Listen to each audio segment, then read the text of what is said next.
سبحان الملك القدوس.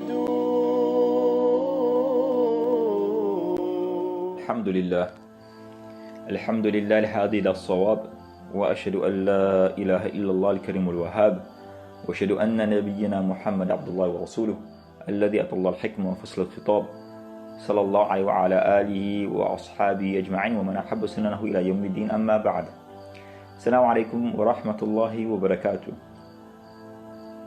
We praise Allah subhanahu wa ta'ala, Lord, the sustainer, creator of the seven heavens and seven earth, and we send salawat and salam on his beloved Nabi Muhammad sallallahu alaihi wasallam. Allow me to start by congratulating one and all on reaching this blessed month of Ramadan. We are truly grateful that Allah subhanahu wa ta'ala has accepted our dua to be among those who will celebrate the month of Ramadan. We ask Allah subhanahu wa ta'ala to grant us the greatest of blessings in each day of Ramadan for the entire Ramadan. And wallah, if this is going to be our last Ramadan, wallah, if it's going to be our last Ramadan, make it our best Ramadan. Ameen ya Rabbil Alameen. Respected brothers and sisters, as we approach the second day of fasting, we will read, or we may have read, the second juz of the glorious Quran. And this juz of Quran is commonly known to us as Sayaqul. This juz forms part of and is a continuation of Surah Baqarah. Surah Baqarah contains or comprises of 286 verses of the Quran, and Sayaqul is verse 141 of Surah Baqarah. As may have been explained, Surah Baqarah is a Madani Surah, meaning it is a surah revealed in Medina Munawwarah. In fact, it is amongst the first surah chapters to be revealed in Medina Munawwarah. It is not only the longest chapter of the Quran, but it was revealed over the longest period of time. Abu Hurairah radiallahu anhu reports in relation to the virtues of the surah, and Abu Hurairah radiallahu anhu, أن رسول الله صلى الله عليه وسلم قال: لا تجعلوا بيوتكم مقابر إن الشيطان ينفر من البيت الذي تقرأ فيه سورة البقرة. The Prophet ﷺ makes an analogy of a home in which Surah Baqarah is recited and one in which, of course, Surah Baqarah is not recited.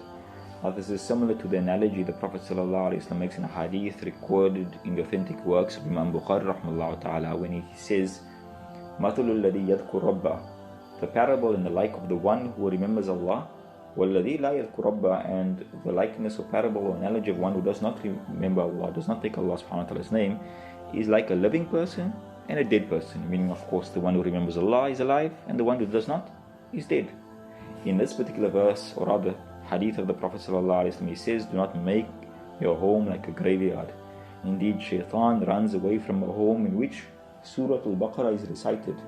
So similarly, we understand that, of course, a home in which Surah Baqarah is recited is a house that is living, and one in which Surah Baqarah is not read, it is like a graveyard. The inhabitants of this home are like the inhabitants of the graveyard, they are dead. So, why is it necessary for us to recite Surah Baqarah? And more importantly, to reflect on the lessons contained in Surah Baqarah.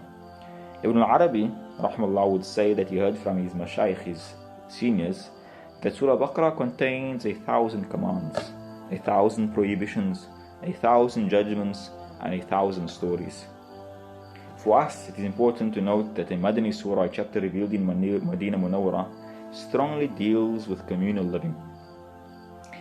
Whereas the Muslims faced an external threat in Makkah Mukarramah in the form of the Quraysh, when the Muslims established their community in Medina Munawwarah, they had to forge relationships with the Jews of Medina Munawwarah. They had to deal with internal threats in the form of the Munafiqun. And so for us, when we think about the hostility we face in being a minority religious community in South Africa, we must draw strength from the Makki chapters of the Quran. And when we deal with the many community issues we face, we must take lesson from the Madani chapters of the Quran. The opening verse of the second juz of the Quran is سيقول السفهاء من الناس ما ولوا عن قبلتهم التي كانوا عليها قل لله المشرق والمغرب يهدي من يشاء إلى صراط مستقيم. The foolish say that why do they turn away from the Qibla, the direction that they were once on? Say every direction east or west belongs to Allah, and He guides who He wishes to the direction of the straight path. This verse of Quran was revealed when the Muslims suffered great insult at the hands of those who criticized them for changing their qibla, changing the direction that they face in salah from Ash-Sham or Baytul Maqdis to the Kaaba to Baytullah. Now we know that the qibla or a qibla signifies the direction we face. It goes without saying that a true Muslim turns towards Allah in every form of worship, and Allah is not limited to any particular direction and transcends our understanding of this notion. So logically speaking, we should then be able to turn in any direction in our worship, some to the east, some to the west. But Allah commands us in this verse to adopt a single direction in our communion with Him. And this is because it matters not where we face, whether it be east or west, but rather it matters that we face Him in unity. This of course is of particular relevance to us right now. Since our birth, we have celebrated Ramadan in a particular way. Let's call it our qibla. Because of COVID-19, we are being turned away from that experience, that particular qibla. The disruption to our way of doing things, whether we face east or west, is not important. What is important is that we take a direction, we choose a direction, and we take that direction from here on collectively together. It should be one that we take in unity. It goes without saying that we are living in trying times. And it is during these trying times Allah subhanahu wa ta'ala instructs us in verse 153 of Surah Baqarah to turn to Salah and bear patience. Ya ayyuhalladhina amanu ista'inu bis-sabri was-salah inna Allah ma'as-sabirin. Those of faith seek Allah subhanahu wa ta'ala's assistance in trying times through sabr, patience and salah. What is the silver lining? Inna Allah ma'as-sabirin. Indeed, Allah is with those who have sabr. 2 verses on, after verse 153 and verse 155, Allah reminds us why we need to be patient. And we need to be patient, we need to develop sabr, because trying times are inevitable. وَلَنَبْلُوَنَّكُمْ بِشَيْءٍ مِنَ الْخَوْفِ وَالْجُوعِ وَنَقْصٍ مِنَ الْأَمْوَالِ وَالْأَنفُسِ وَالثَّمَرَاتِ وَبَشِّرِ الصَّابِرِينَ. Allah employs an excessive hyperbole to demonstrate the inevitability of our trials that we will face. وَلَنَبْلُوَنَّكُمْ, certainly, definitely, without a shadow of a doubt, you will be tested through anxiety and fear, hunger and poverty, and ultimately death. This is what lies ahead. This is the collective experience of the world right now. There are those dying because of COVID-19, and there are those dying because of hunger because of COVID-19. Our lives and our livelihoods have been affected, and we are struggling to see the silver lining. But Allah subhanahu wa ta'ala says those who have patience and can muster the courage to rise above the difficulty, for them there is a silver lining. Inna Allah ma'as-sabirin. We meet this Ramadan in lockdown, in fear and in anxiety. Our life experience of Ramadan, our qibla of Ramadan, has been turned to a different direction. What do we do?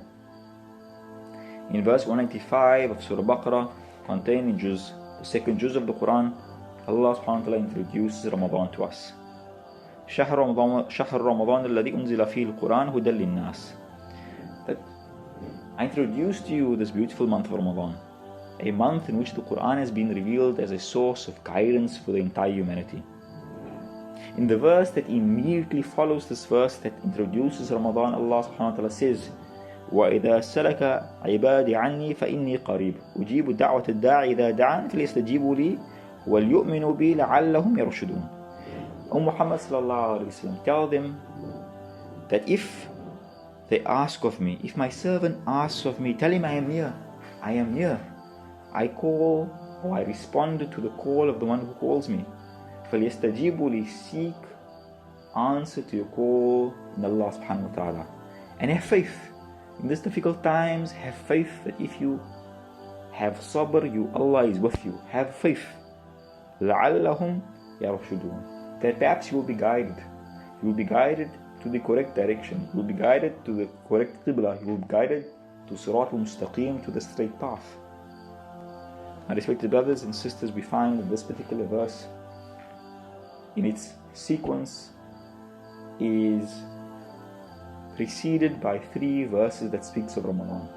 And what follows is a verse that speaks about Ramadan and fasting. And so we are reminded that in the midst of our fast, we must turn to Allah in dua. In the middle of the night, in Ramadan, we must turn to Allah subhanahu wa ta'ala in dua. We must seek Allah subhanahu wa ta'ala's assistance in these trying times with surah, with sabr, and asking Allah subhanahu wa ta'ala to alleviate the difficulty that we may experience. May Allah subhanahu wa ta'ala grant us tawfiq. May Allah subhanahu wa ta'ala accept from us our ibadah. Wa akhir da'wana alhamdulillahi rabbil alameen.